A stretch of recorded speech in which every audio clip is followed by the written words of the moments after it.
The ninth horizon. For centuries, travelers whispered about a place that appeared on no map.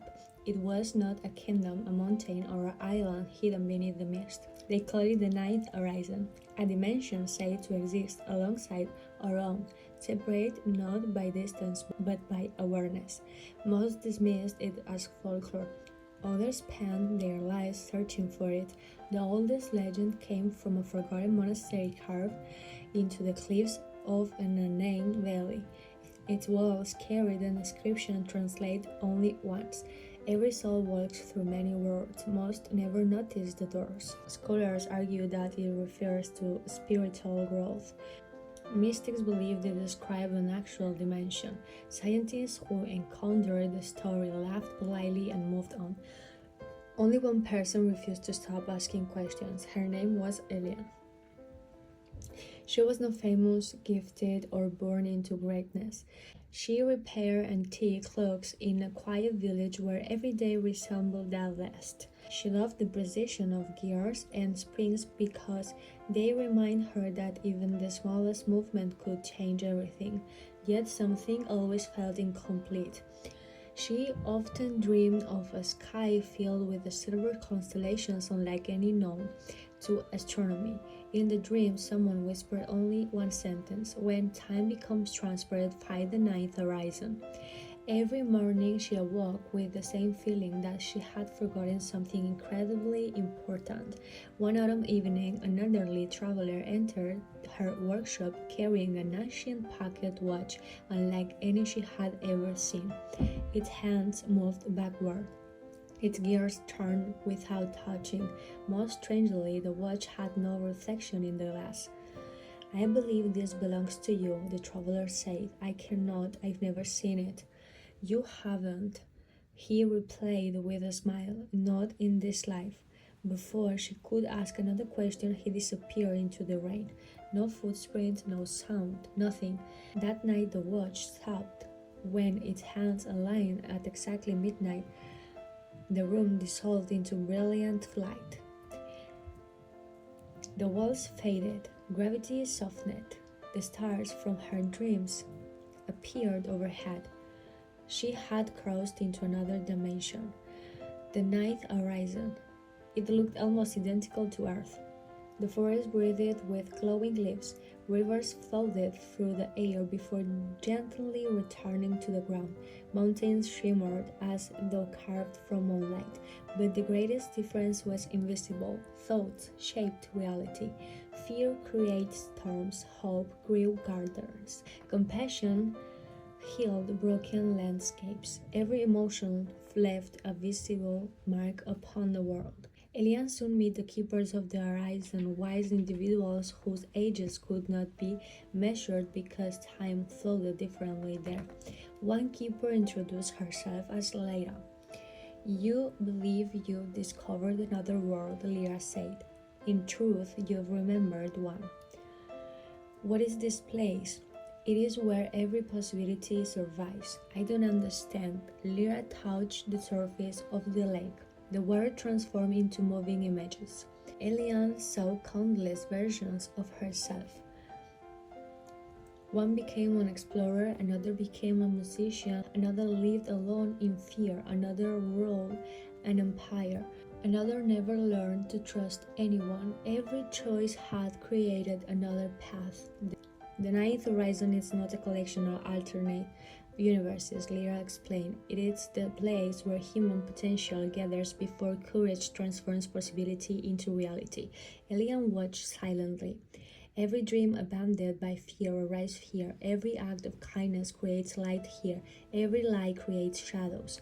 The dimension reflects the invisible architecture of human spirit. Days become weeks, or perhaps minutes.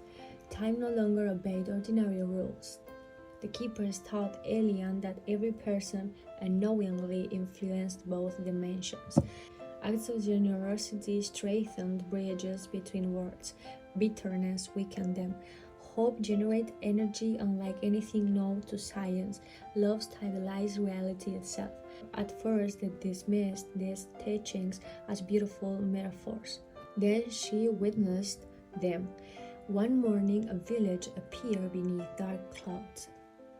Its people had surrounded to despair after generations of conflict. As hopelessness spread, entire buildings began dissolving into ash-like particles. Reality itself was collapsing. The keepers did not send soldiers.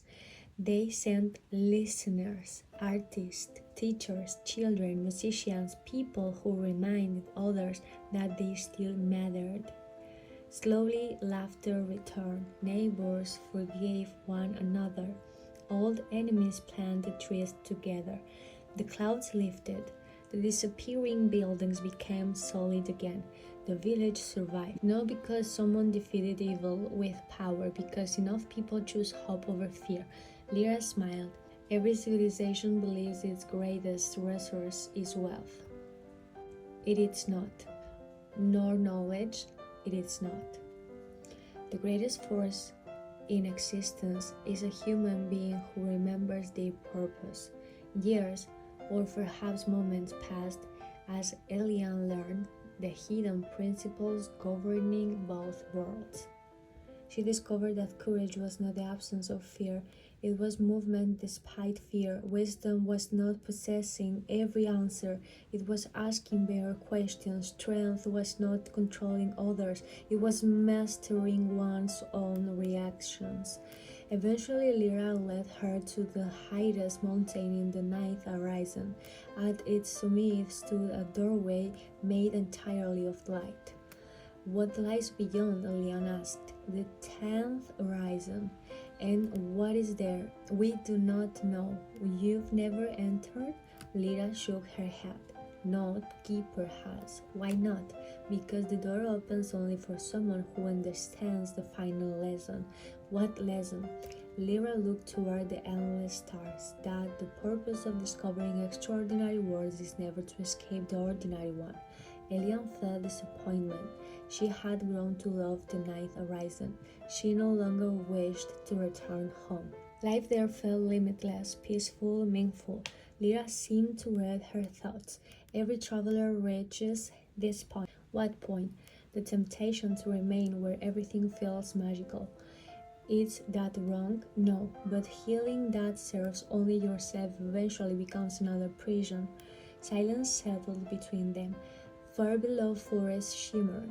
Invisible rivers sank through the air. The beauty seemed infinite. Then Eliane understood knowledge was never meant to become a hidden place. Its purpose was transformation. The doorway of light slowly opened, not because she walked toward it, because she turned away. The moment she chose to return home and share what she had learned, the mountain itself began glowing. The keepers bowed. You have opened the 10th horizon, Lyra whispered, but I never entered. You already did. It is not another dimension, it is the moment wisdom becomes action. The light surrounded everything. Eliane awoke inside her clock shop. Morning sunlight streamed through the windows. The mysterious watch rested silently upon the table. It had become perfectly ordinary. For weeks she wondered whether the experience had been only a dream. Then small things began happening. When she encouraged someone who felt invisible, opportunities unexpectedly appeared from them. When neighbors forgave one another after years of resentment, the atmosphere of the entire village seemed lighter. Children inspired by her stories grew into inventors, healers, artists, and explorers. People who had believed they were powerless slowly rediscovered confidence. She never spoke of dimensions, she spoke of possibilities. She never claimed to possess secret knowledge. She simply reminded people that every decision creates ripples far beyond what the eye can see. Years later, a young apprentice asked why she repaired old clocks instead of pursuing fame. Eliane smiled, because every clock reminds someone that another moment has arrived. Every moment is another chance to choose who we become. The apprentice noticed the ancient pocket watch displayed above the workshop door. I've never seen one like it. Neither had I, Eliane replied. It stopped working years ago. Then why keep it? She looked toward the horizon. It reminds me that the greatest doors are not opened by keys, they are opened by awareness. Long after aliens' lifetime, travelers continue telling stories about the mysterious clockmaker who believed every act of kindness echoed across dimensions. Some call it a myth, others call it philosophy. Scientists eventually proposed fascinating theories about parallel realities, quantum possibilities, and unseen dimensions woven into the fabric of existence. Mystics smiled because they had heard similar ideas for centuries. Neither side ever proved the legend true. Neither side disproved it. Perhaps that was the point. The ninth horizon was never meant to convince everyone. It exists to awaken those willing to imagine that reality is larger than fear, that purpose is stronger than doubt, and that every person carries and sees an influence into the lives around them. Whether another dimension truly waits beyond human perception may remain one of history's greatest mysteries. Yet one truth requires no supernatural proof. A single courageous choice can alter the future. A single compassionate act can restore hope. A single person who refuses to surrender to despair can become the beginning of a better world. And perhaps somewhere just beyond what our eyes can perceive, another horizon grows brighter each time someone chooses kindness over anger, curiosity over certainty, and hope over fear. If that is only a legend, it is still a powerful one. And if it is true, then every day we are already walking between worlds, leaving behind invisible footprints that shape both the universe we know and the one we have yet to discover.